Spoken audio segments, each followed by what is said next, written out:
বকুলের চুলের মুঠি ধরে টানতে টানতে তার ঘর থেকে বের করে এনে ফ্লোরে ফেলে দিয়ে লাঠি দিয়ে অমানুষের মতো পেটাতে লাগলো তার সৎমা। বকুল প্রথম দিকে কিছুটা হাহাকার করলেও একসময় চুপ হয়ে গেল। কষ্টগুলো যেন তার গায়ে সয়ে গেল। দীর্ঘ 17 বছর থেকে তো কম কষ্ট সহ্য করছে না, আরেকটু না হয় করলো। দীর্ঘ সময় ধরে বকুলের ওপর এমন অমানবিক অত্যাচার চালিয়ে অবশেষে ক্ষান্ত হলেন আতিফা বেগম। হাত থেকে লাঠিটা ফেলে দিয়ে শুরুতেই কিছু বিশ্রী গালি দিয়ে বললেন, একদম মায়ের মতোই দুশ্চরিত্রা হয়েছিস। ছেলে দেখলে মাথা ঠিক থাকে না, তাই না? আমার ভাইপোকে নিজের রূপ দেখিয়ে পাগল করতে চাস, যেভাবে তোর মা আমার স্বামীর মাথা খেয়েছিল। বকুলের জায়গায় অন্য কেউ থাকলে হয়তো নিজেকে নির্দোষ প্রমাণের যুক্তি দিত, কিন্তু বকুল সেটা করে না, কারণ সে জানে এ বাড়িতে তার কোনো যুক্তি চলে না। তার মুখ থেকে বের হওয়া সবথেকে বড় সত্যিটাও এখানে মিথ্যা। তাই আর অযথা কোনো পরিশ্রম করল না সে। আতিফা বেগম আর কিছু বলতে যাবেন এমন সময় সেখানে চলে আসলো আতিফা বেগমের 15 বছর বয়সী মেয়ে আনহা। আনহা এসেই ফ্লোরে পড়ে থাকা বকুলকে টেনে তুলল। নিজের মায়ের দিকে রক্তির চোখে তাকিয়ে বলল, তুমি আবারও আপুর গায়ে হাত তুলেছ আম্মু?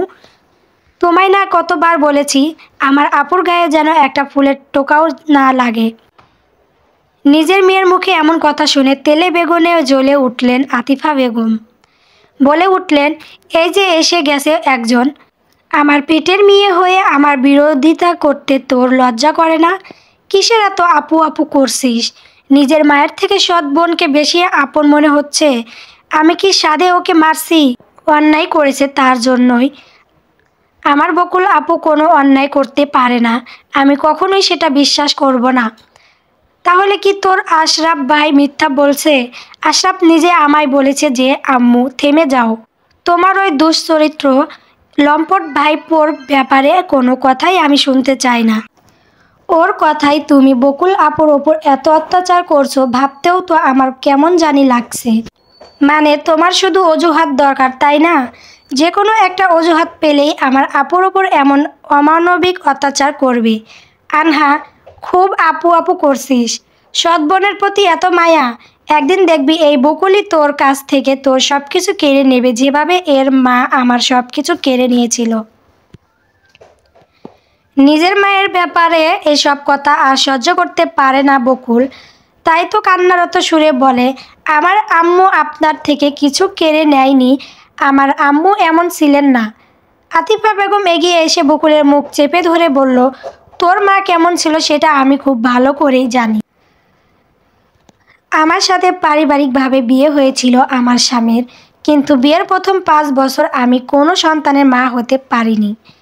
আর এই সুযোগ ব্যবহার করে তোর মহান মা আমার স্বামীর সাথে পরকীয়া করে তোর মতো জারজ বাচ্চা জন্ম দেয়। কিন্তু কথাই আছে না, পাপ বাপকেও ছাড়ে না। এই পাপের ফল হিসেবেই তোর মা ক্যান্সার নামক মারণ রোগে আক্রান্ত হয়।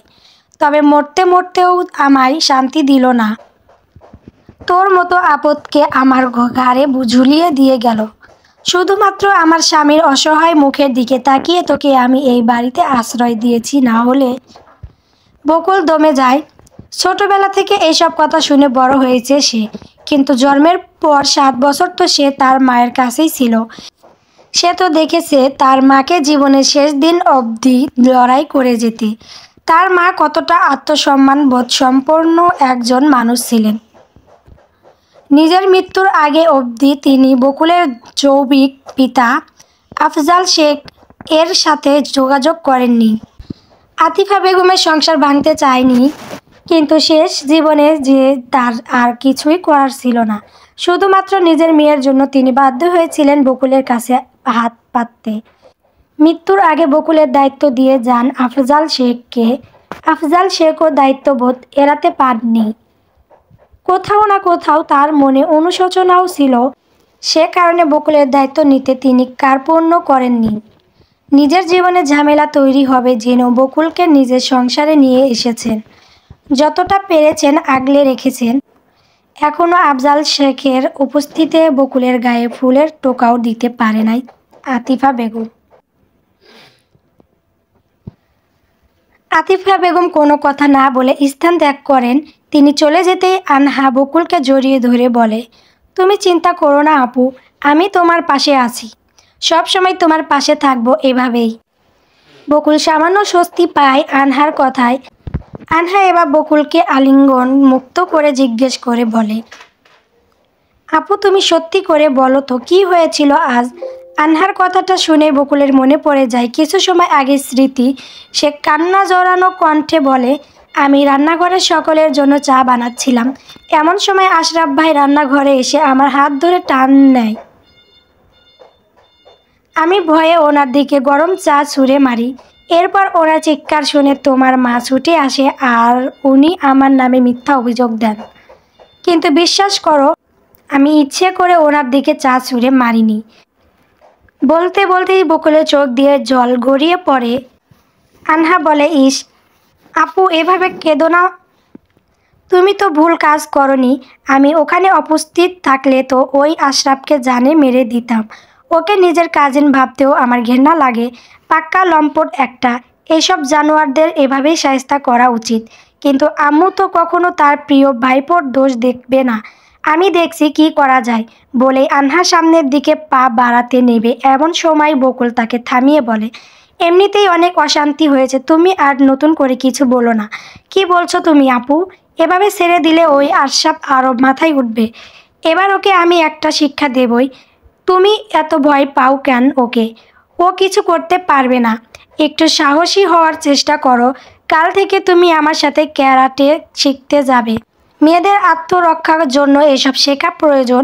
বকুল মলিন হেসে বলে, যতই ক্যারাটে শিখি না কেন, মেয়ে হয়ে এখনও কি পুরুষদের সাথে গায়ের জোরে পেরে উঠবো? আপু তুমি বুঝছো না ব্যাপারটা। ক্যারাটে শিখলে তোমার মনেও সাহস এবং আত্মবিশ্বাস তৈরি হবে। তখন তুমি আর এখনকার মতো নিজেকে দুর্বল ভাববে না।